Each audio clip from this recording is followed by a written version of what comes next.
नमस्कार। Last video में हम लोग ने पितृदोष के बारे में जाने थे। आज हम लोग पितृदोष का कुछ और भी चीज़ों के बारे में जानेंगे। अगर आपके चार्ट में पितृदोष लगा हुआ है, अगर वो बृहस्पति के द्वारा पितृदोष लगा हुआ है, तो ये आपका 7 पीढ़ी से चला हुआ आ रहा है, जो आपके पूर्वज के द्वारा बना हुआ ये पितृदोष है। फिर इसके द्वारा अगर मंगल के द्वारा पितृदोष लगता है, तो अगर मंगल के द्वारा लगता है कि मतलब आपके 7 पीढ़ी से ये चलता हुआ आ रहा है, आपके खून में ये पितृदोष लगा हुआ है। सूर्य के द्वारा लगा हुआ है, तो आपके पिता के द्वारा पितृदोष ये लगाया जा रहा है। पितृदोष लगते क्यों हैं?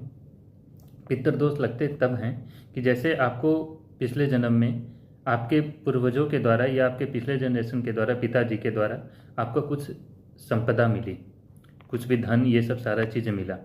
आपने अगले जनरेशन को दिया नहीं और आपने सारा चीज़ को बेच खा गए और आप में कोई आत्मग्लानि तक का भी नहीं है, तो ये यहाँ से पितृदोष आपको लगना चालू होता है। ये हुआ पहला केस।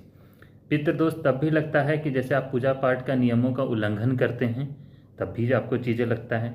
मंदिर का तोड़ फोड़ करते हैं तो भी आपको चीज़ें सब देखने को मिलती हैं। तो ये सब सारे सिर्फ सिम्टम्स हैं पितृदोष होने का। आप इसको हाथ पर भी देख सकते हैं कि पितृदोष लगा हुआ है, तो आपको हाथ पर भी साफ मतलब समझ में आ जाएगा।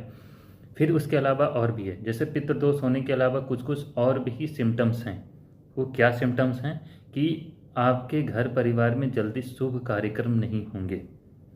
घर में क्या कहें, मतलब स्त्रियां आपकी जल्दी खुश नहीं रहेंगी, हमेशा वो बीमार रहेगी। ये सब सारा चीज़ें पितृदोष होता है। तो और भी चीज़ें हैं कि बीमारी आपका घर से पीछा नहीं छोड़ेगी, एकदम अंतिम समय पर बीमारी के बारे में आपको पता चलेगा। ठीक है। पितृदोष अगर रहता है तो घर के जो मुखिया का रहता है उस पर समस्या आती रहती है, उसको हमेशा ज़्यादा परेशानी की मात्रा रहती है।